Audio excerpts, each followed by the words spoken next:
오늘 본문은 예수님께서 이 예루살렘 성문 바깥에 베데스다라는 이 목가에 한 안진뱅이 병자를 치유하는 장면입니다. 아마도 그 못은 그 천사들이 가끔씩 내려와서 그 물을 흔들 때마다 그 못에 제일 먼저 들어간 병자는 나음을 입는다는 그런 어떤 소식일 수도 있고 또 이야기도 있는 그것을 기다리면서 그 베데스다 목가에 있었던 것 같습니다.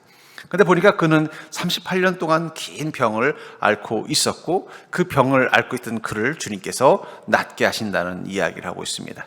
우리에게 이 만성질환이라는 게 있어요. 여러분, 만성질환은 급성질환하고 차이점이 뭐냐?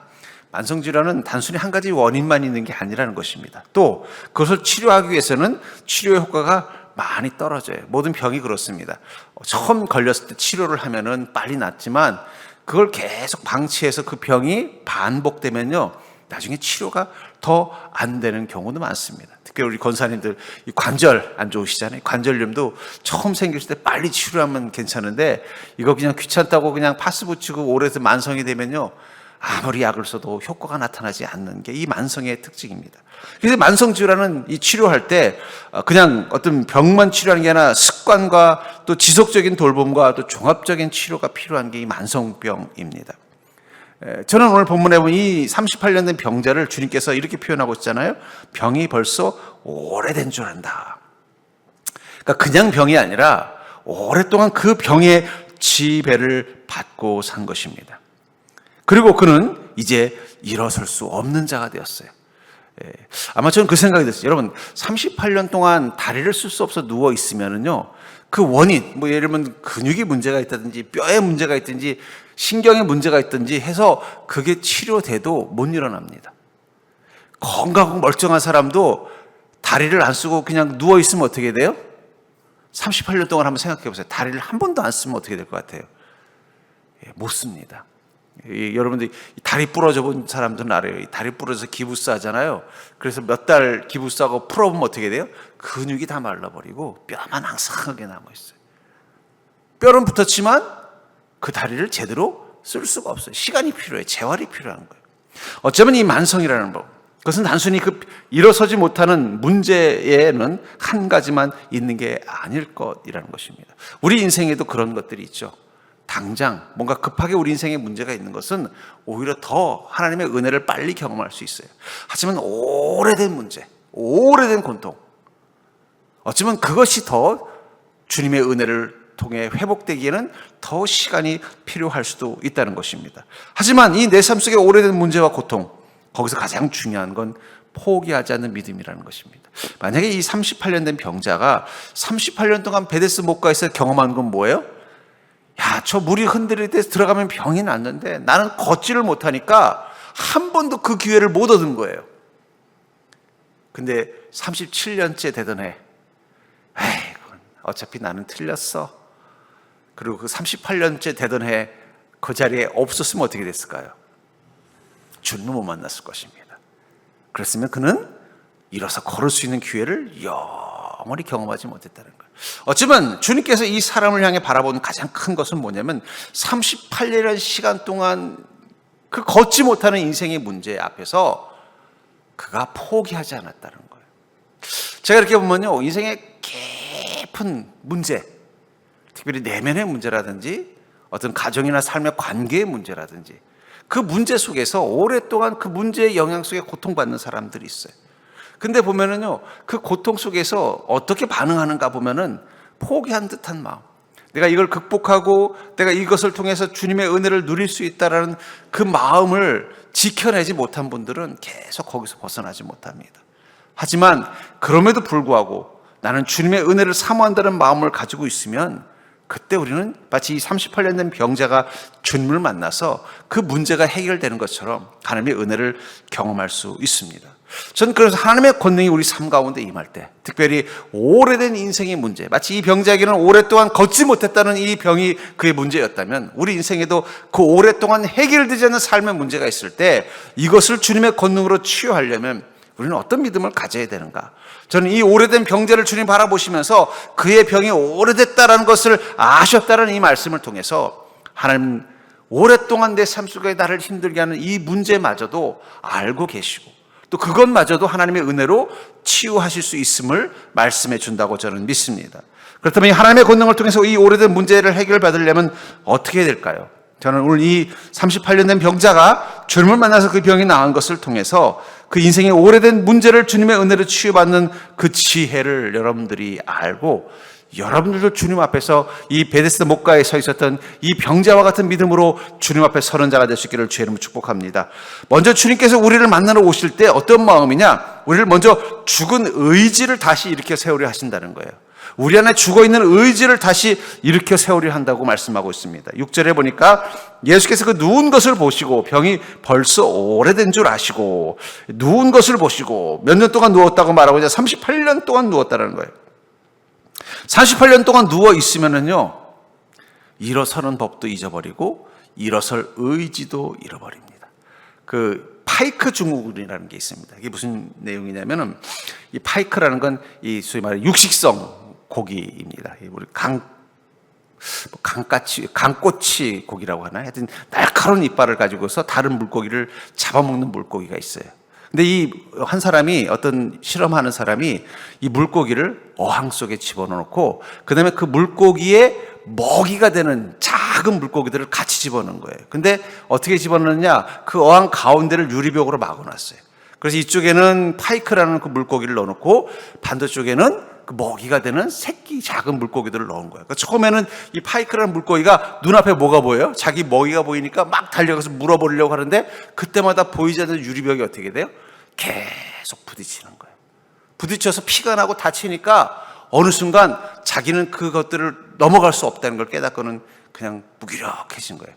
그 다음에 그 실험하는 사람이 가운데 있는 유리벽을 빼버렸어요. 그리고 멋모르니까 이 작은 먹이가 되는 물고기가 어떻게 해요? 그 큰 강꼬치 고기 옆에를 유유히 헤엄을 치는데도 이 물고기가 그걸 잡아먹지 않더라는 거예요. 그걸 통해서 나온 이론이 뭐냐면 학습된 무기력이라는 말입니다. 그러니까 우리도 모르게 어떤 실패나 좌절이 오랫동안 내 마음을 지배하면은요, 어느 순간 내가 그걸 이겨낼 수 있고 또 하나님 주시는 은혜와 기회를 누릴 수 있음에도 어떻게 돼요? 그것에 도전하지 못하는. 그래서 그걸 파이크 증후군이라는 표현을 쓰고 있어요. 학습된 무기력이 있다. 기회가 왔는데도 그 기회를 잡을 수 없는 존재가 되어버렸다는 거예요. 전 그러면서 하나님께서 우리에게 회복을 위해서 처음에 주는 게 뭐냐? 어쩌면 우리 안에 우리도 모르게 학습된 무기력. 아니야, 나는 변할 수 없어. 나는 새로워질 수 없어. 나는 주님의 은혜를 누릴 수 없어. 나는 내 삶을 바꿀 수 없어. 라고 하는 우리도 모르게 오래된 병자처럼 내 삶에 오랫동안 내가 받아들일 수밖에 없었던 인생의 문제 앞에서 무기력해진 나를 향해 하나님이 이렇게 말씀하신다는 거예요. 너는 일어설 수 있다. 어쩌면 하나님이 우리에게 주신 첫 번째 권능은 우리의 마음을 바꾸는 것입니다. 어떤 마음이에요? I can do it. 난 할 수 있습니다. 나는 다시 일어설 수 있습니다. 아까도 말한 것처럼 이 38년 된 병자를 주님이 주목하신 이유는 뭐예요? 그가 38년이나 됐음에도 불구하고 여전히 그 베데스다 목가에서 자기가 들어갈 수 있기를 기대하고 있었다라는 거예요. 여러분 38년 정도 되면 기대감을 놓지 않겠습니까? 아무리 이성적으로 생각해봐도 자기가 먼저 들어갈 수 있는 확률은 거의 없는 거예요. 그렇다고 자기가 뭐 부유하고 넉넉해서 종을 하나 두고서 24시간 종이 스탠바이 하고 있다 들어가는 게 아니잖아요. 가난한 자신이 하루하루 빌어서 먹어야만 살아야 되는 가난한 자신을 위해서 자기를 안고 뛰어들어갈 사람은 없는 것입니다. 그럼에도 불구하고 38년의 시간 동안 어떻게 한 거예요? 포기하지 않았다는 거예요. 그의 마음의 의지를 꺾지 않았다는 것입니다. 저는 그래서 우리가 주님을 만났을 때 우리 안에 나타나는 축복 중에 하나가 뭐냐? 바로 우리 마음에 I can do it. 난 주님으로 말미암아 할 수 있습니다. 다시 할 수 있습니다라는 긍정의 마음입니다. 긍정의 힘이 아니라 긍정의 마음이 힘이 되는 거예요. 우리 인생에는 맞는 증후군이 있어요. 아까도 말했지만 스스로를 가둬버려요. 난 이거 안 돼. 나는 이것만은 내 인생에 바꿀 수 없어. 내가 주님 만나도 이 문제는 해결되지 않아. 어쩌면 그 37년 동안은 그게 정답일 수도 있어요. 하지만 38년째 되는 그 시간 하나님은 그 문제를 해결해 주실 수 있다는 거예요. 근데 우리도 모르게 어떻게 돼요? 너무 오랫동안 마치 그 강꼬치 고기가 아무리 그 앞에 있는 먹이를 먹으려고 뛰어들고 달려들고 별짓을 해도 먹을 수 없는 그 절망의 시간들을 겪다 보니까 어느 순간 자신은 그것들을 먹을 수 없는 존재라고 자기를 스스로 인식하게 되고, 이제는 눈앞에서 그 고기들이 왔다리 갔다리 하는데도 아무것도 할 수 없게 된 것처럼 우리도 모르게 스스로 이 학습된 무기력에 갇혀 있다라는 거예요.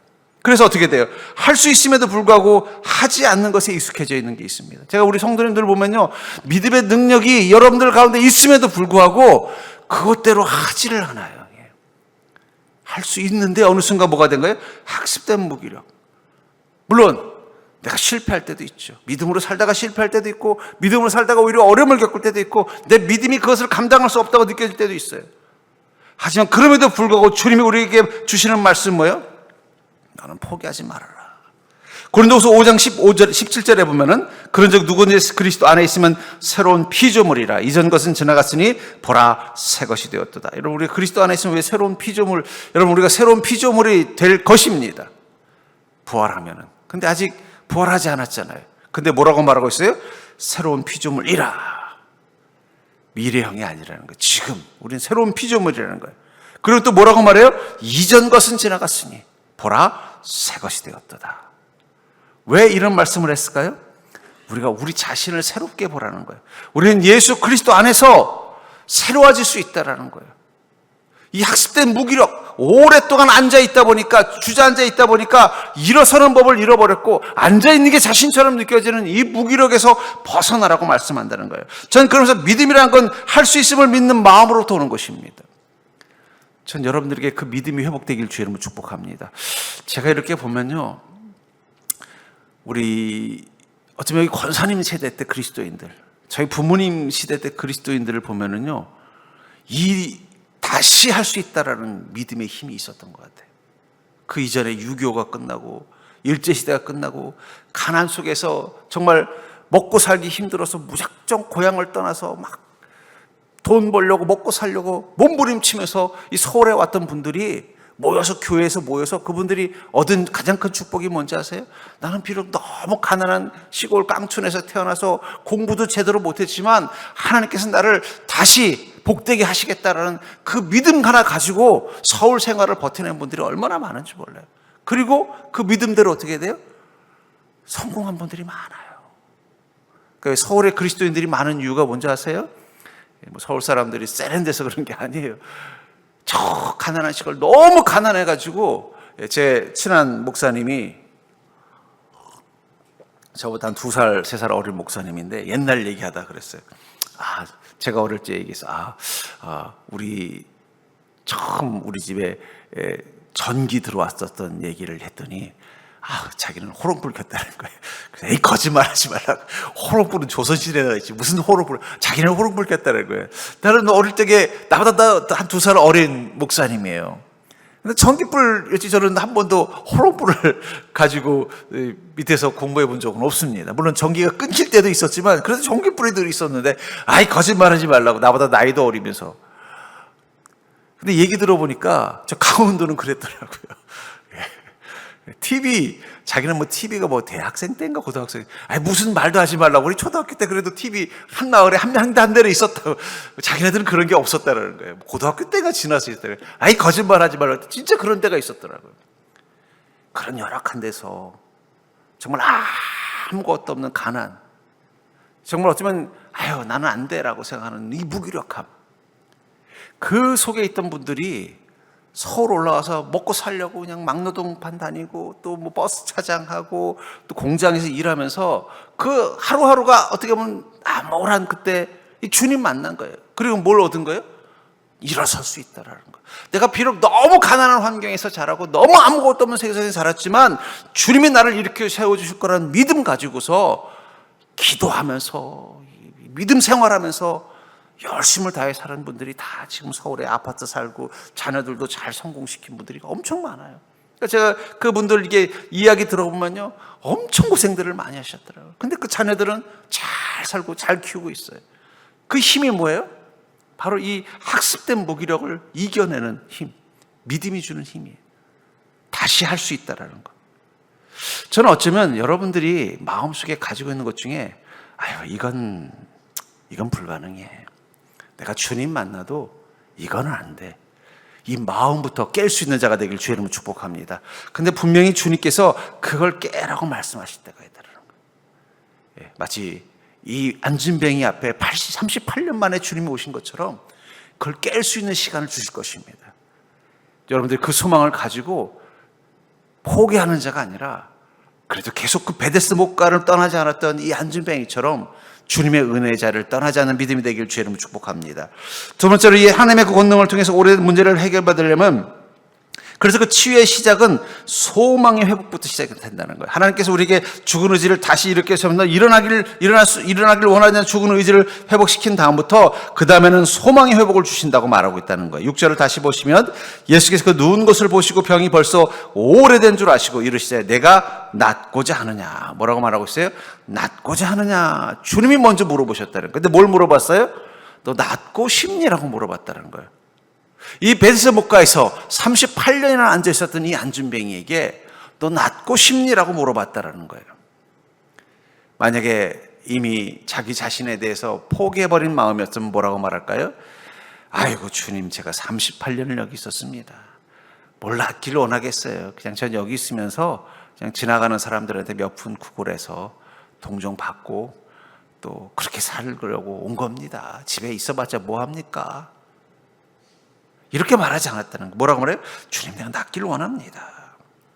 여기 낫고자 하느냐라는 말이 헬라로 셀로라는 단어를 쓰는데 이 말은 몹시 바라다는 뜻이에요. 무슨 말이냐면 너 정말 낫고 싶어하는 마음이 진짜 있냐?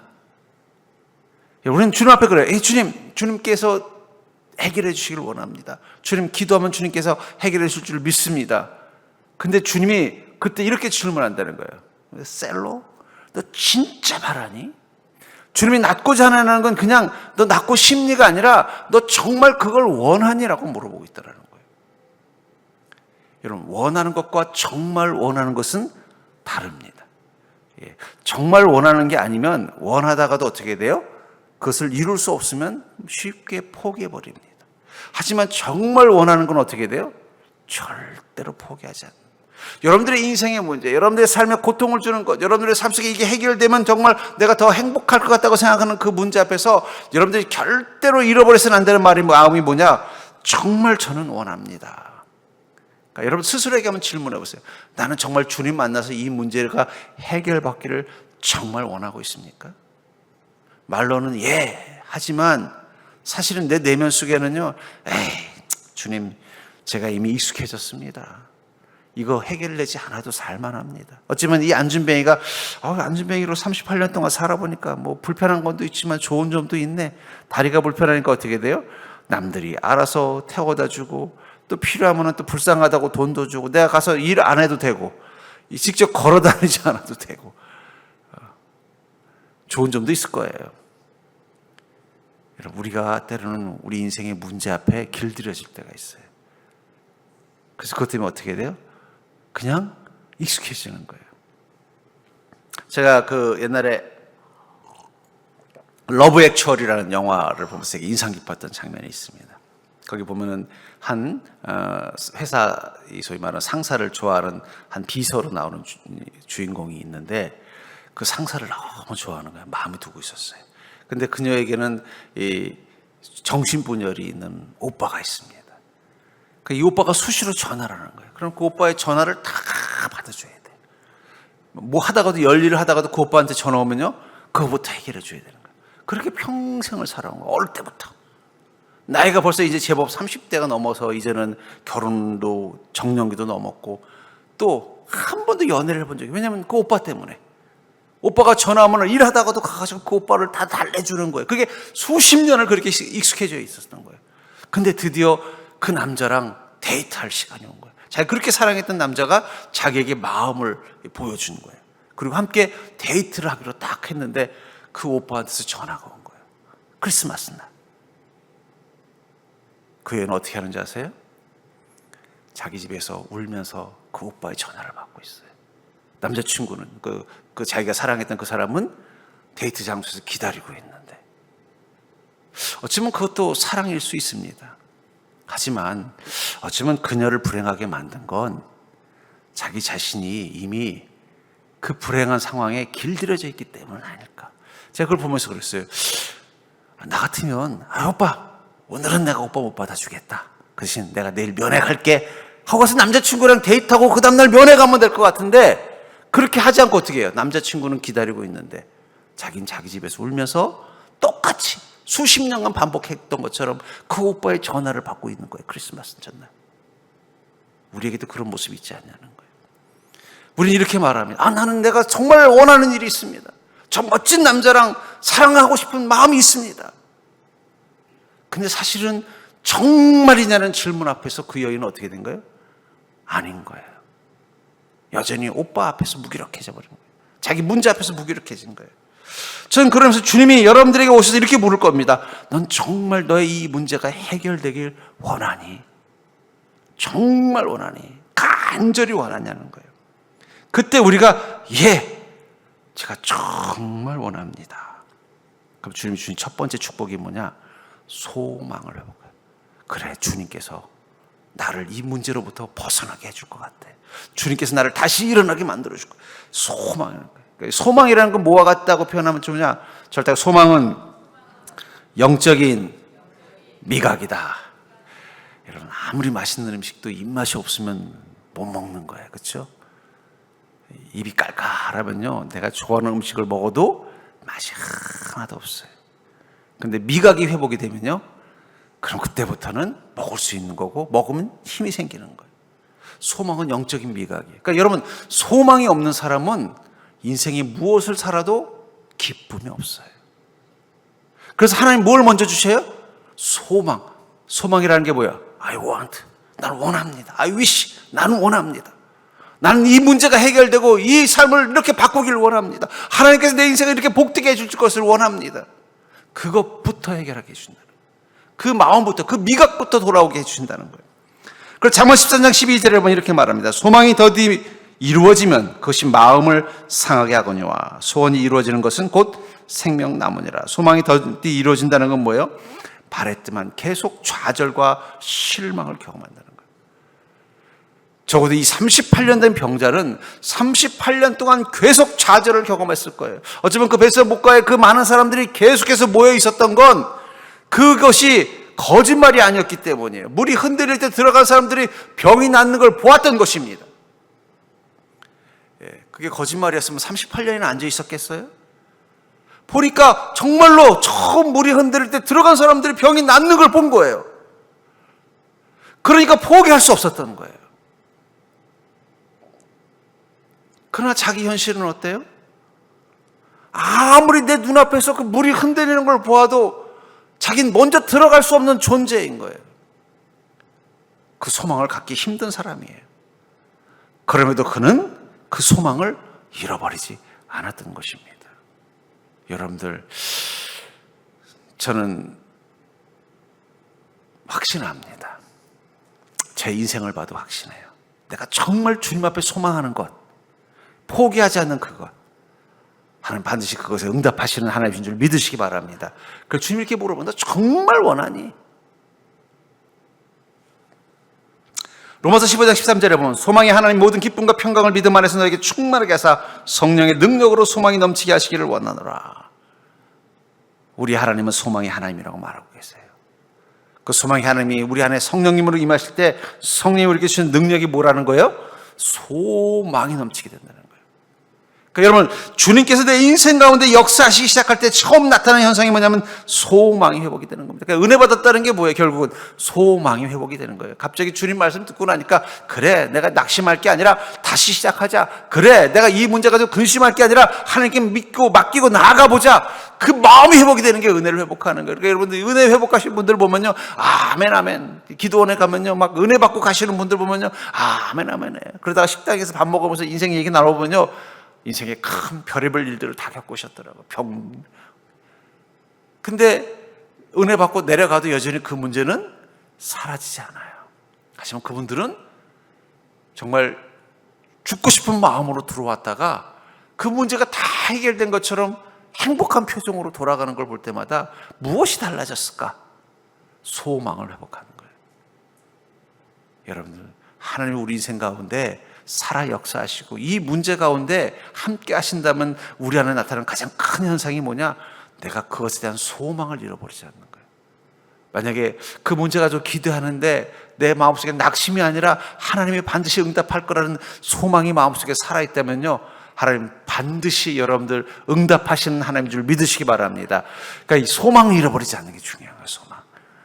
기도하세요. 하나님, 내가 이 문제, 이 어려움, 이 근심 하나님께서 반드시 응답하시고 해결할 줄 믿는 이 소망, 주님께서 반드시 해결할 줄 믿는 이 소망, 이 간절한 바람을 잃어버리지 않게 해달라고 기도할 수 있기를 주님 축복합니다. 그 소망을 잃어버리지 않으면 38년째 되는 때 하나님께서 나를 다시 일으켜 세우는 은혜를 경험하는 것입니다.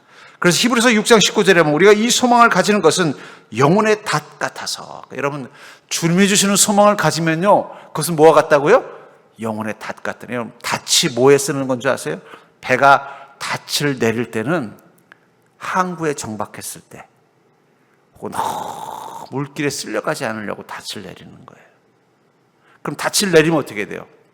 아무리 파도가 치더라도 그 자리를 지켜내는 것입니다.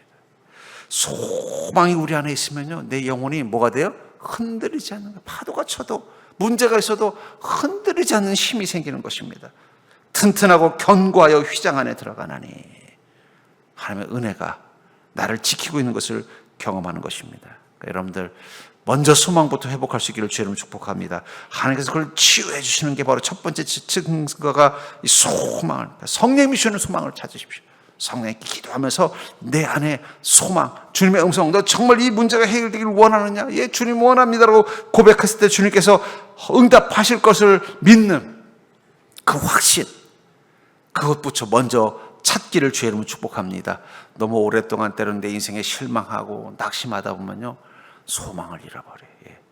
저도 목회자로 목회하다 보면은요, 제가 기대했던 것만큼 목회 열매가 없으면 낙심이 되잖아요. 근데 기도하면요, 하나님이 또 소망을 주셔요. 달라진 건 없는데 소망을 주셔요. 그럼 제가 그러면 뭐 하나님 뭘 하고 계시긴 하시고 계시나 보다. 예. 여러분들 집에 잠 자고 있는데 갑자기 문틈으로 맛있는 냄새가 나면 그건 뭘 말하는 거예요? 엄마가 나를 위해서 아침 식사를 준비하고 계시는구나 느껴지는 거예요. 그럼 어떻게 해야 돼요?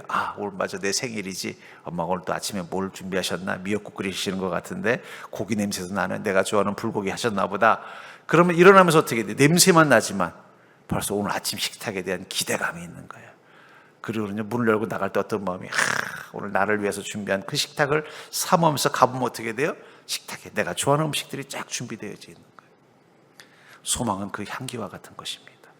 내 안에 소망이 살아있다는 건 하나님께서 벌써 요리하기 시작하신 거예요. 아직은 보이지 않아요. 나는 침대에 누워있고 문틈으로 들어오는 그 냄새처럼 아직은 내게 주시는 그 응답은 보이지 않지만 내 안에 소망이 여전히, 아니 내가 정말 상황 봐서는 안 될 것 같은데도 여전히 내 마음에 소망이 있어요. 이 상황에서는 아직 좋은 결과가 보이지 않는데 내 마음엔 여전히 소망의 기쁨이 있어요. 그 얘기 뭐라는 거예요? 하나님이 벌써 요리하고 계신다. 옆 사람 보실까요? 힘들지만 소망이 살아있으면 주님이 이미 일하고 계십니다. 주님이 일하고 계시다는 증거가 소망이라는 거예요. 그냥 내 마음이 힘이 있고 내가 사람이 괜찮아서 소망을 지키는 게 아니라 주님이 일하시기 때문에 그 소망이 나오는 거예요. 전 여러분들이 그 성령이 주시는 그 소망부터 회복할 수 있기를 주님 축복합니다. 세 번째로, 하나님의 권능을 통해서 오래된 문제를 해결받으려면 믿음의 반응이 바뀌어야 치유의 기회가 오는 거예요. 믿음의 반응이 바뀌어야 치유의 기회가 온다고 말하고 있습니다. 7절을 보면은 병자가 대답하되 주여 물이 움직일 때 나를 못에 넣어주는 사람이 없어 내가 가는 동안에 다른 사람이 먼저 내려가나이다. 이 병자는 지금 주님 앞에 있습니다. 하나님 앞에 계셔요. 이 물을 흔들리게 하는 것도 하나님이시고 죽은 자를 살리시는 분도 하나님이십니다. 그가 그 주님 앞에 있을 때 주님이 이렇게 말씀하죠. 너 정말 낫기를 원하니? 그러니까 예 주님, 내가 낫기를 원하는데, 자신이 낫기를 원한다는 것을 뭐라고 표현하냐면 주여 물이 움직일 때 나를 못에 넣어주는 사람이 없어 내가 가는 동안에 다른 사람이 먼저 내려가나이다. 저는 이것을 보면서 낫기를 원하는 자 있으면 예 주님 낫기를 원합니다. 주님 내 병을 낫게 해주시옵소서 이렇게 말해야 되는데 뭐라고 말하고 있어요? 내가 물이 흔들릴 때 못 들어가서 내가 못 나았습니다 라고 말하고 있다는 거예요. 어쩌면 그는 자기가 그 안진뱅에서부터 일어날 수 있는 방법, 그 답을 잘못 알고 있는 거예요. 여러분, 그 물이 흔들려서 병자가 낫는 게 아니죠. 그 물 속에 무엇이 임하는 거예요? 하나님의 은총이 임하기 때문에 병이 낫는 것입니다. 그 배에서 물이 흔들리는 물 속에 누가 들어가서 병이 낫는 게 아니에요. 거기 무엇이 임하는 거예요? 하나님의 은총이 임하는 거예요. 그리고 그 은총 앞에 가려면요, 어떻게 해야 돼요? 자기 힘으로는 갈 수 없는 거예요. 왜냐하면 내가 기어가는 동안 다른 사람이 먼저 나간다는 거예요. 사람의 도움으로는 안 되는 거예요. 그래서 그는 왜 이 말을 했을까요? 주님이 좀 도와주십시오. 어쩌면 그는 답을 잘못 알고 있었던 거예요. 자기가 나으려면 어떻게 해야 되는가? 자신이 지금까지 낫지 못했던 것. 그것은 물이 흔들릴 때 들어가지 못해서 그런 게 아니라 주님 앞에 설 수 있는 기회를 못 만났기 때문인 거예요. 근데 지금 어때요? 그 흔들리기를 바라는 물 앞에 누가 계신 거예요? 주님.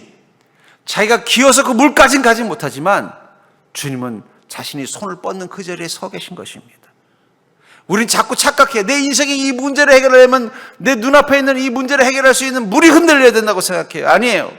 우리 인생의 문제를 해결할 수 있는 것은 주님의 은혜뿐입니다. 여러분, 그것을 믿는 자가 되길 주의 이름으로 축복합니다. 이번 주일 설교 때 제가 이 주제를 가지고 얘기하려고 해요. 우리 자신은 우리 힘으로 우리를 바꾸는 데 한계가 있다.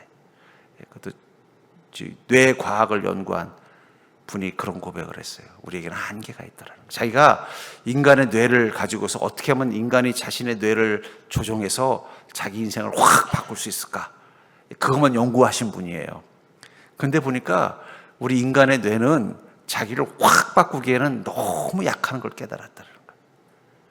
근데 바꾸는 사람들이 있더라는 거예요. 그래서 어떻게 바꿨나 봤더니 그 힘이 자기 안에 있지 않더라는 거예요. 구체적인 얘기는 주일날 하겠습니다. 주일 예배를 기대하시기 바랍니다. 우리 힘으로 기어가서 해결할 수 있는 게 아니에요. 주님 앞에, 주님이 내 앞에 서시는 것을 경험하는 것이 답이라는 거예요. 또 우리는 어떻습니까? 그것을 내 인생의 문제를 해결하면 누군가 사람의 도움이 있어야 된다고 생각하는 거예요. 여러분, 우리가 세상의 도움, 사람의 도움,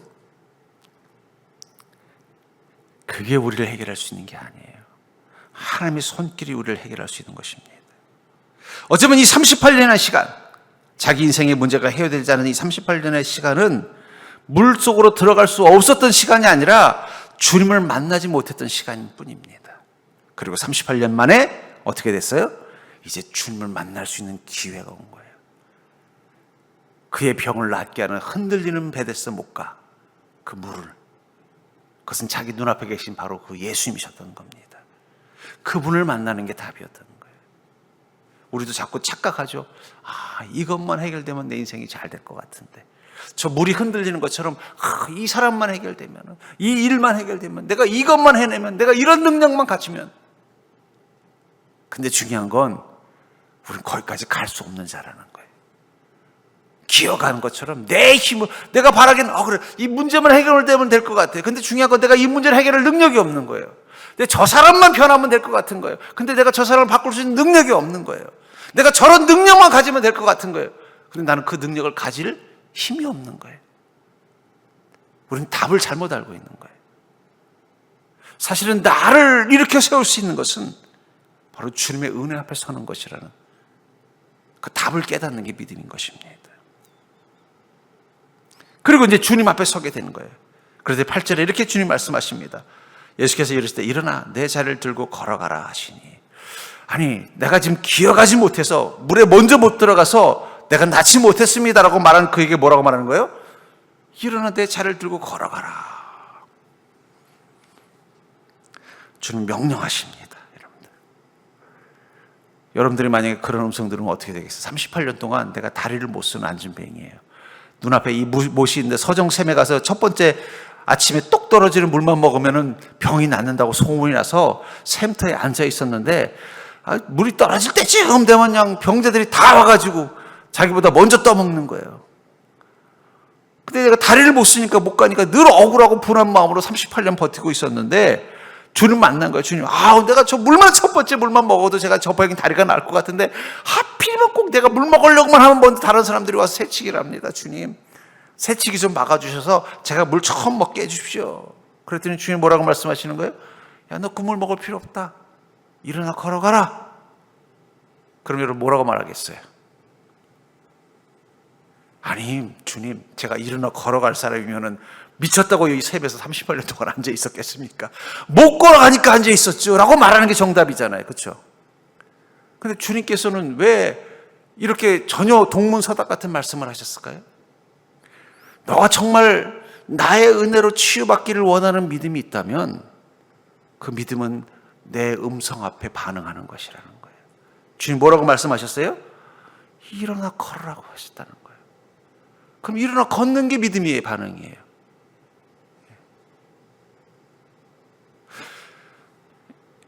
우리는 믿음으로 주님의 은혜를 경험하는 자입니다. 믿음으로 주님의 은혜를 경험하기 위해서 우리 안에 필요한 믿음의 반응은 뭐예요? 주님이 무엇을 말씀하시던 그 음성 앞에 반응하는 것입니다. 이 사람에게 일어나 걸어라가 아니라 다른 명령을 하셨어도 그 사람이 순종했다면 어떻게 되겠어요?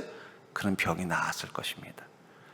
일어나 걸으라고 하니까 좀 전혀 이해가 되지 않아요. 왜냐하면 못 걷는 사람한테 뭐 어떻게 하라고 말씀도 안 하고 일어나 걸으라고, 마치 잘 걷는 사람한테 일어나라고 말하는 것처럼 말하시더라는 거예요. 근데 보면 주님이 그런 식의 명령을 하실 때가 있어요.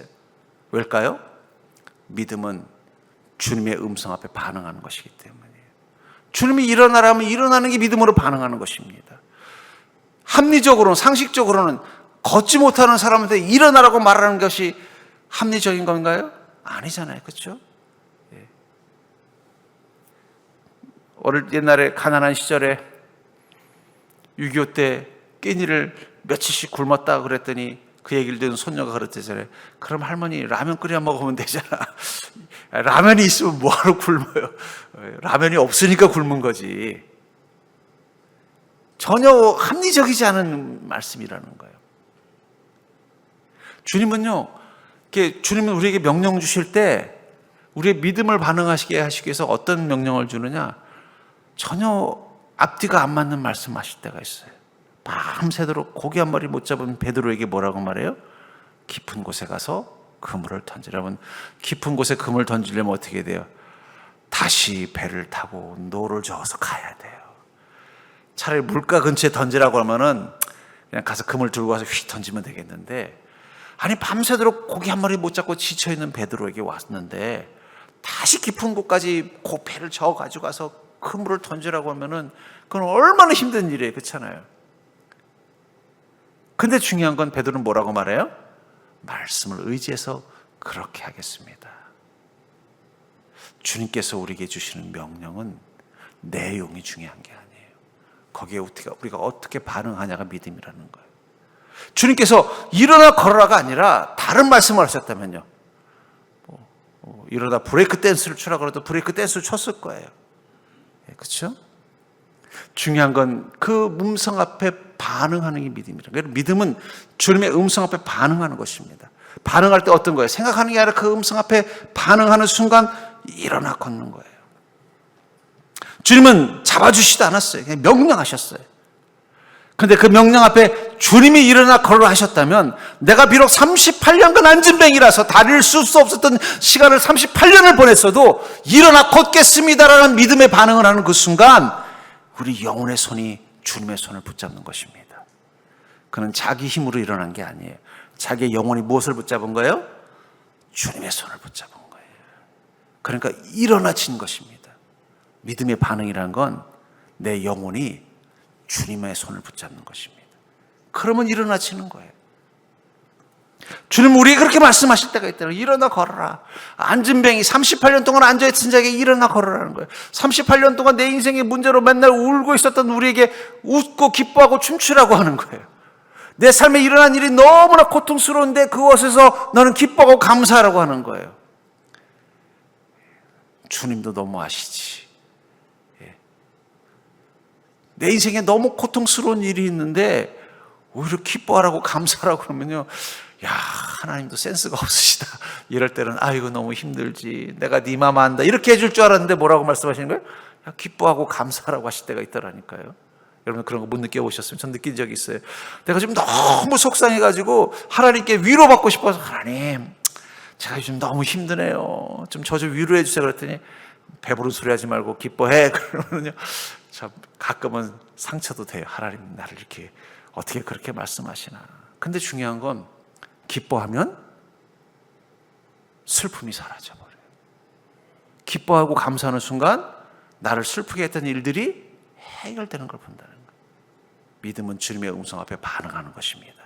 무엇을 말씀하시든 반응하는 거예요. 그것이 옳은지 타당한지 나의 입장에 맞는지를 고민하는 건 믿음이 아니에요. 믿음은 그냥 반응하는 거예요. 그렇죠? 마가복음 9장 23절에 보니까 예수께서 이르실 때 할 수 있거든이 무슨 말이냐, 믿는 자에게는 능히 하지 못할 일이 없느니라. 이런 믿는 자에게 무엇이 없다고요? 능히 못할 일이 없다는 거예요. 왜 그렇습니까? 믿음이 위대해서 그런 게 아니에요. 믿음은 주님의 손을 붙잡는 것이기 때문이에요. 주님에겐 능히 못할 일이 없습니다. 그 능히 못할 일이 없는 그 주님을 붙잡는 게 믿음이기 때문에 믿는 자에겐 능치 못할 일이 없는 것입니다. 결국은 이 38년 동안 해결되지 않은 문제로 근심하고 고통받을 수밖에 없었던 그가 단번에 이 문제를 해결받을 수 있었던 것은 그가 믿음의 반응을 바꿨기 때문이에요. 여러분들의 믿음이 말도 안 되는 주님의 음성 앞에서도 그대로 순종할 수 있는 믿음 되길 주님을 축복합니다. 여러분들의 마음 가운데 주님이 무슨 말씀을 주시던 주님께서 그렇게 말씀하셨으니 내가 그렇게 순종하겠습니다. 주님 내 처지 아시죠? 주님 내 상황 아시죠? 주님 나를 좀 위로해 주셔야 됩니다. 이게 아니라 주님 어떻게 저에게 이런 말씀을, 하지만 주님께서 말씀하셨으니 내가 그 말씀을 의지해서 일어나겠습니다. 그러면 일어나지는 거예요. 내 말은 듣지 않던 다리가 주님의 명령을 듣고 반응하는 것입니다. 왜냐하면 믿음은 주님의 권능의 손을 붙잡는 것이기 때문이에요. 이 38년, 그것은 문제의 시간이 아니에요. 주님 앞에 믿음으로 반응하는 데 필요했던 시간이에요. 어쩌면 여러분들이 오랫동안 내 삶에 해결되지 않은 이 문제, 어쩌면 그것은 여러분들이 주님 앞에서 다른 믿음으로 반응해야 될 때인지도 몰라요. 어쩌면 그 38년은 이 병자가 주님을 기다린 시간이 아니라 주님이 여러분들의 믿음을 기다린 시간인지도 몰라요. 주님은 이 병자가 주님이 일어나 걸어라는 그 말 앞에 믿음으로 일어나기를 기다렸던 시간이 38년일 수도 있다는 것입니다. 주님이 지금 우리에게 이렇게 말씀하십니다. 너는 낫고자 하느냐?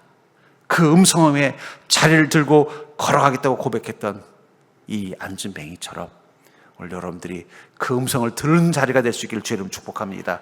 그 소망이 회복되는 자리가 되기를 주의 이름 축복합니다. 그리고 그 명령 앞에 순종할 수 있는 믿음의 자리가 되기를 주의 이름 축복합니다. 그러면 여러분들이 이건 안 된다고 생각했던, 38년 안 된다고 생각했던 그것들이 38초 만에 해결되는 걸 보게 될 거예요. 저는 그 은혜를 여러분들이 누리는 복된 자가 될 수 있기를 주의 이름으로 간절히 축원합니다.